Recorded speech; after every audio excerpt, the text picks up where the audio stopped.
Üveit nədir? Üveit gözümüzün orta təbəqəsi olan, gözümüzün rəngli qismi, onun davamında kirpikli cisim və damarlı qişanın birlikdə adlandırdığımız üvea toxumasının iltihaplanmasıdır. Üveytə biz xəstəyə gözünüzdə iltihab var şəklində məlumat veririk. Bəs bu iltihabın səbəbləri nədir?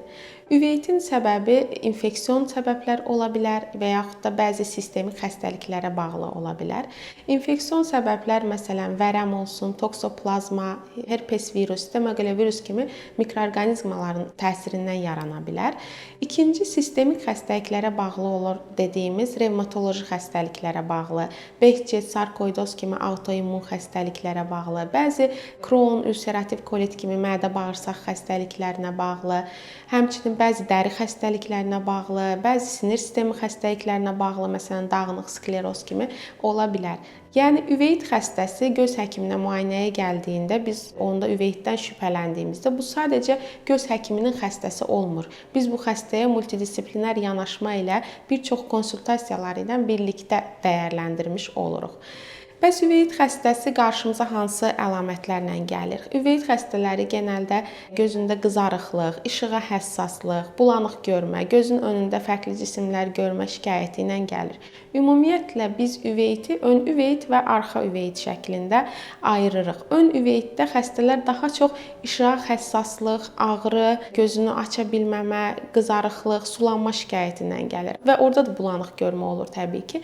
Arxa üveytdə isə görmə itiliyinin azalması, gözdə bulanıq görməni daha çox görürük. Bu xəstələr daha tez ona görə müraciət edirlər. Üveytə diaqnoz qoyarkən mütləq həmin xəstəxanada fərqli cihazlar, mürəkkəb cihazlarla gözün dibinin tomoqrafiyası, gözdəki damarların angiografiyası şəklində biz dəyərləndiririk. Oradakı məlumatlara əsasən biz bu üveytin tipini, hansı xəstəliyə bağlı olub-olmadığına qərar veririk və sonra o xəstəlik hansı sistemik xəstəliyə bağlıdırsa, o ixtisasdakı həkimlə birlikdə dəyərləndirərək xəstənin müalicəsini təyin edirik.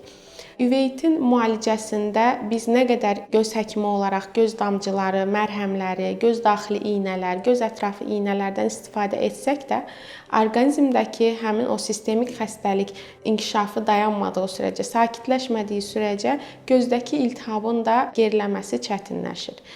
Ümumiyyətlə üveyit çox mürəkkəb, multidisipliner yanaşma gərəkdirən bir xəstəlikdir.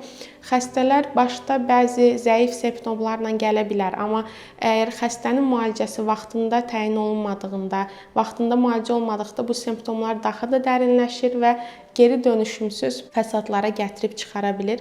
Ona görə də vaxtında düzgün diaqnozun qoyulması və xəstənin müalicəsinin düzgün aparılması önəmlidir.